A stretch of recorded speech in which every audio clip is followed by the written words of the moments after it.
Live from Tampa Bay streaming news leader, this is ABC Action News, taking action for you. One day away from Tampa Bay's big game. Obviously, we're one game away from the ultimate goal in this sport. It'd just be cool to accomplish it this time. I do mark, my moments with tattoos. And if we win, absolutely, I'm getting a Lombardi somewhere on me. The Bucs make their final preps while Tampa shows its colors as the host city. How the team and their fans are getting ready for game day. You got to know the Bucs, and they're going to do it. I believe they're going to do it. We're going to take this home. Taking a live look at Raymond James Stadium, where Super Bowl 55 kicks off in less than 24 hours. And this will be one for the history books. The Tampa Bay Buccaneers getting to play in their own home stadium, and both teams competing during a pandemic, changing how all of us approach the big game. Good evening, and thanks for joining us. I'm Wendy Ryan. And I'm Jamison Euler here at the ABC Action News Studios, right across the street from Raymond James Stadium, and what is a huge weekend, not only for the Buccaneers, but the entire Bay Area. Our whole ABC Action News team has been working hard to get you ready for the Super Bowl. Our reporters are ready to go live with the excitement over the Bucs' historic postseason run, plus how law enforcement from across the country are working to keep our city safe tonight and for the big game. But first, we have to get to the weather and some strong storms that will be moving through the area overnight. The entire Bay Area is now under a tornado watch. Let's bring in meteorologist Jason Adams with the very latest on that. Jason, we're hoping these storms will be gone by kickoff tomorrow night. Yeah, and that's about the only good news that we have with this. Of course, we don't want to see any severe weather or any thunderstorms, especially heading into the Super Bowl, but this will not impact the game at all, and the Super Bowl looks great. So we'll take another look at the severe potential with these storms that, again, are about 50 to 75 miles offshore when they get out of here, and more specifics on that forecast for the big game all coming up in Florida's most accurate forecast in a few minutes. Wendy? All right, thanks, Jason. We'll check back with you. Well, no news is good news in the injury department for the big game. Both the Bucs and the Chiefs appear to have all of their starters available. Yeah, our sports anchor Kevin Lewis joins us now to reassure us that there are no serious injuries on the Bucs roster heading into tomorrow's game. Right, Kevin? Come on, reassure us.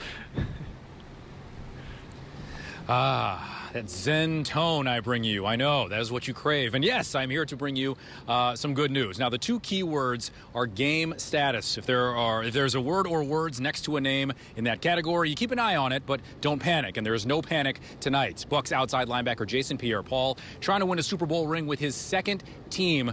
Did not practice yesterday. He's letting his knee get back to 100%. Had 2 sacks in the NFC Championship, but no game status by his name, so technically he's a go. Tight end Cam Brate has a back issue. Now, his game status is questionable. He didn't practice yesterday either, but is expected to be available.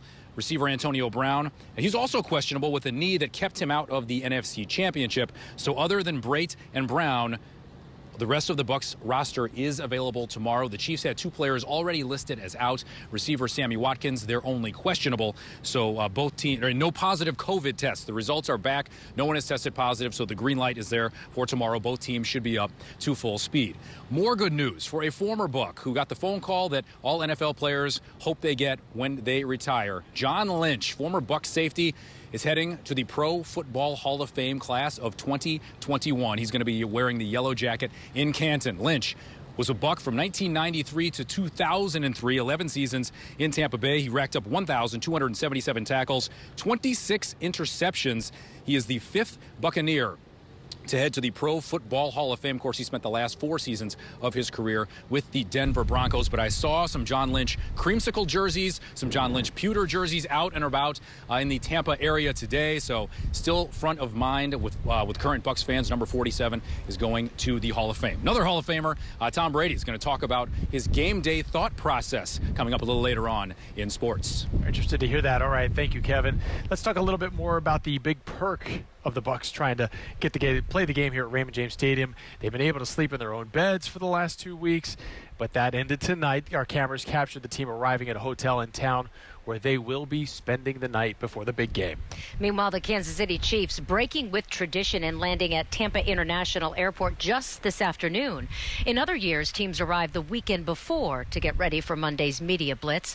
But because of the pandemic, all team interviews were held virtually. The Chiefs looking to defend their Super Bowl championship against the Bucs tomorrow night. Tailgaters in RVs and cars are filling up the lot lot surrounding Raymond James Stadium as they gear up for a long day of Super Bowl fun. ABC Action News reporter McKenna King showing us why these fans believe they've got the best seat in the house right outside the stadium. You know, some people enjoy a nice night under the stars, but these tailgaters, they're enjoying a nice night under the stadium. They're sleeping here, waking up bright and early ahead of a long day of Super Bowl celebrations. I'm here to see the Bucs win. They all are. Not a Chiefs fan in sight. Casey going home, losers. Just RVs and cars filling in the lots outside Ray J with Bucs fans. I went to the first Super Bowl in San Diego. Josie Rodriguez lives just down from the stadium, and each year she sells spots in her lot to tailgaters. Some of the people that have been coming here for years, I've gotten to be very close to, and some of them, they're almost like family. I know them so well. Most of these fans coming in from different parts of the state. But Ray Cabasso's here. He's from Tampa, and it doesn't take a genius to figure out who he's rooting for. Well, each one of these ships can be manned by one of our players. Obviously, Tom Brady's got the one in the middle, and you got Mike Evans over there. I mean, this is a coordinated attack, and that's what our offense is all about, and our defense, a total team effort. During a year where there were games without any fans at all. It's been the pits this year. Bucs Nation is feeling pretty lucky. Their team is here. And while they're not watching from the inside, 10-second delay, you hear what's going on there, and you're looking at TV because you know what's going to happen. They'll hear it all from out here. While there are a lot of people already out here, this lot and many others are not even near full. But property owners expect that by tomorrow, that'll all change. Reporting in Tampa, McKenna King, ABC Action News. Anna, thank you. And right now, fans are taking in all the Super Bowl sites in downtown Tampa. ABC Action News reporter Haley Bull is live at the Convention Center for us tonight. Haley, I have to imagine fans out there are enjoying this Super Bowl Eve.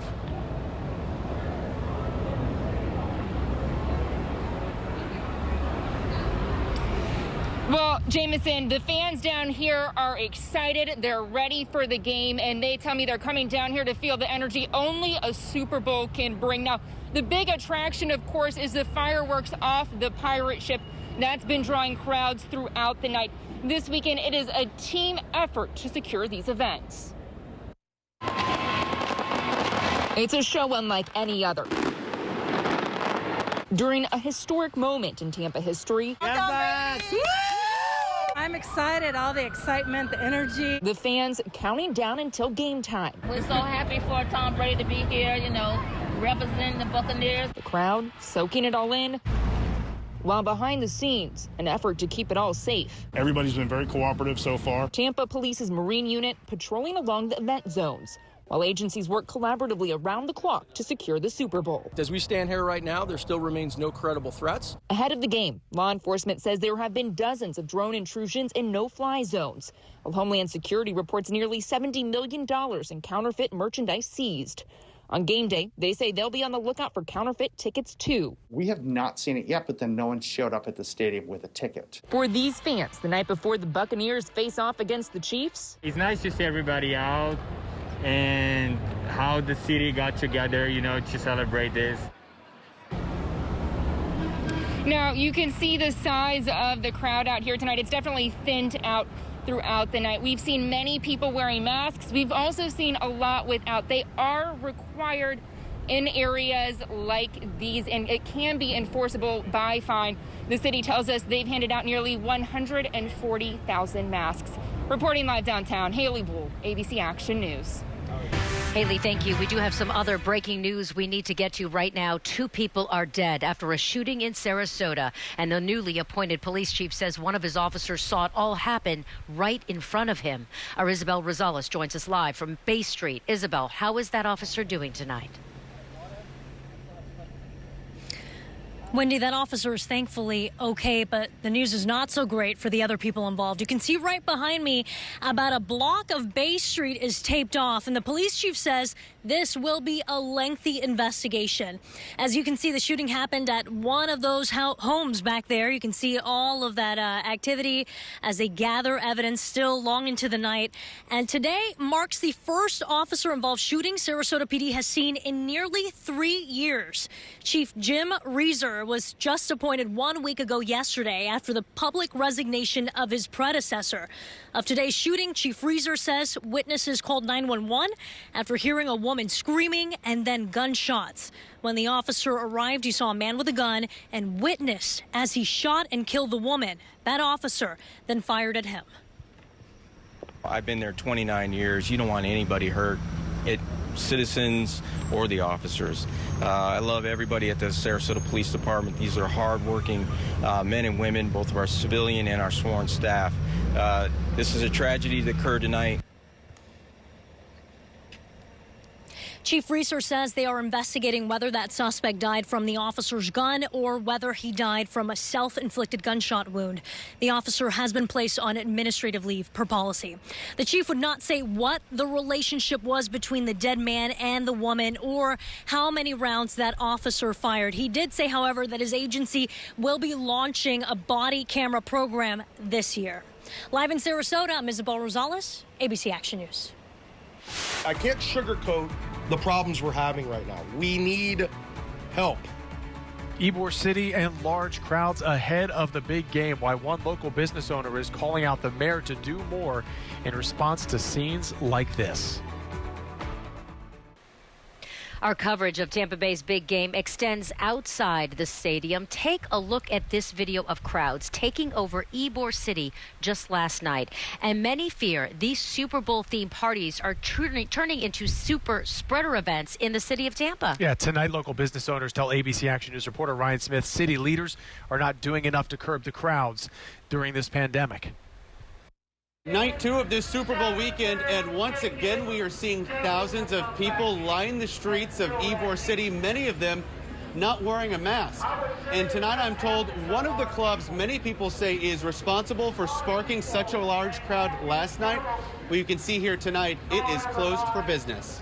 It was an ocean of people. Neighbors call this a cringe-worthy kickoff to Super Bowl weekend in Tampa. I don't believe I saw any masks yesterday when I walked by and I saw the crowds sitting right here. Surrounding business owners say it all stems from this club on 7th Avenue in Ybor City. A post on its public Instagram page promotes rapper Kodak Black at its big game weekend event.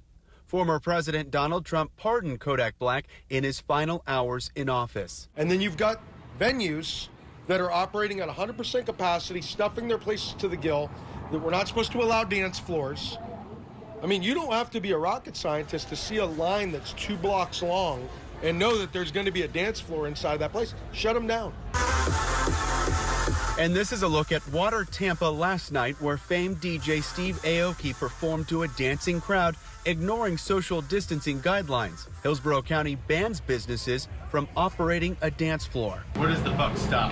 The mayor. Like Jane Castor, you got to do something. Tonight, no response from Mayor Jane Castor's office. TPD calls it disappointing, but would not tell me if anything will be done differently to better prevent and control these crowds. I can't sugarcoat the problems we're having right now. We need help. We need a plan, we need action, and we need the bad businesses shut down so the rest of us don't have to worry about our safety. Tonight I reached out to this venue's owner as well as the party promoter from last night to hear what they had to say about all of this. So far I have not heard back. Court documents outline an eviction battle underway between the property owner and that business. In Ybor City tonight, Ryan Smith, ABC Action News. Hi, everyone. Well, let's take a look at the tornado watch that was just issued right around 11 o'clock this evening. Welcome back. If you think Bucs fans across the Bay Area aren't going to get much sleep tonight, what about the guys actually taking the field for Super Bowl 55? Yeah, that's right. Our Kevin Lewis caught up with quarterback Tom Brady to hear how he's thinking and what's going through his mind just before the big game. Kevin? Yeah, the Bucs have had 2 weeks to prepare. They've already played the Chiefs once this year at Ray J, so if they are not fully prepared for everything the Chiefs have to throw at them tomorrow, I don't think they will ever be.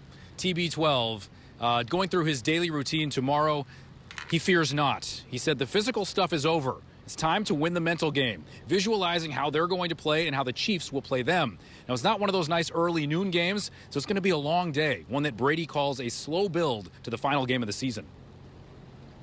Just try to chill on Sunday, get your body, mentally, physically be in a good place to go out there and compete. and get ready for a great game. So it's a long game. It's a hard game. You know, it's a long day, but you got to be ready when the ball's kicked off, and we're going to be challenged. They're going to challenge us, and we got to go answer the challenge. Brady's trying to win his 7th Super Bowl ring and his 5th Super Bowl MVP award, both most ever. He's also trying to be the oldest starting quarterback at age 43 years young to win a Super Bowl. Chiefs quarterback Patrick Mahomes going for back-to-back Lombardi trophies and back-to-back Pete Rozelle MVP of the game trophies. And guys, by this time tomorrow, we'll know all this stuff. And the reaction outside, well, you'll know if Tom Brady and company or Patrick Mahomes and company are raising those trophies. I think it's going to be Brady, but, you know, that's just me, right? Yeah, we think it will be Brady. We think it'll be Brady. Impartial Wendy Ryan, everyone. Both of us wearing number 12. We'll see what happens. Again, Super Bowl Sunday, just hours away now. Thank you, Kevin. Meantime, let's move on, shall we? One of the biggest events in town, the Super Bowl experience, which wrapped up actually tonight. Yeah, our Michael Paluska is down there now. He shows us it's all fun and games there now, but now it's time for the main event. Well, I think emotions the night before this big game are extremely high. People said that they feel like tomorrow is their destiny. They feel like their team is supposed to go back-to-back, or they feel like Tom Brady is supposed to win this for the Bucs. Everyone we talk to, no matter what team they root for, think their team is going to win. 34-27.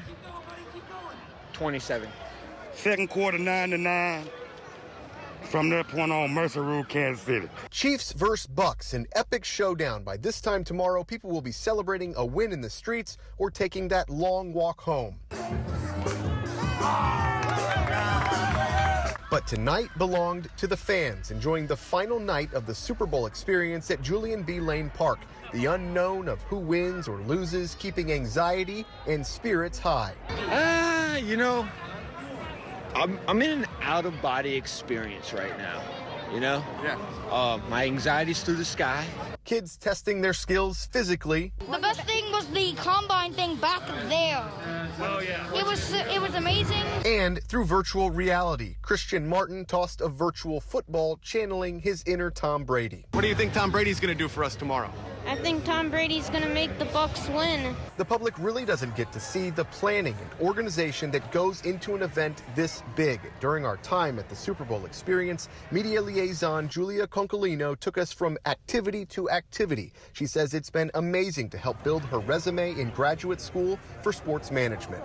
It's an amazing opportunity. The chances that I get to, you know, meet so many different people and work with people like you, it's one of those like once in a lifetime opportunities. And there are opportunities for families to make memories and for fans to celebrate a win. The countdown clock to kickoff now just hours away. Absolutely, Tom Brady, man, no doubt, no doubt. The trash talking in full force. He's won enough. He's done. I'm ready for him to retire. We done came to Tampa Bay. Like I say, the goat gonna get a baby goat, the ring. So, hey, we here for the Kansas City takeover. I'm going to be waving my Buccaneer flag tomorrow. Hey. It's destiny. It's destiny. It's got to happen. In Tampa, Michael Paluska, ABC Action News. Cold front continues to move east. It will bring a line of showers and thunderstorms here overnight tonight into tomorrow morning. If they turn severe, we're here for you right here on ABC Action News as well as on social media. All right, thank you, Jason. And before we go, let's give you a last look at the fireworks in downtown Tampa tonight. Have a great night, and we'll see you tomorrow for Super Bowl Sunday.